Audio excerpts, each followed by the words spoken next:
Kumukulo ng aking kabsa, chicken kabsa.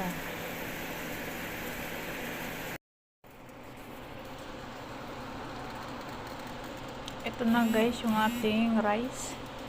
Inilagay ko na yung rice sa sabaw ng manok. Yan. Tapos, ito yung chicken natin ating ilalagay sa oven. Antayin ko na lang itong maiga. O yan na guys ang aking chicken.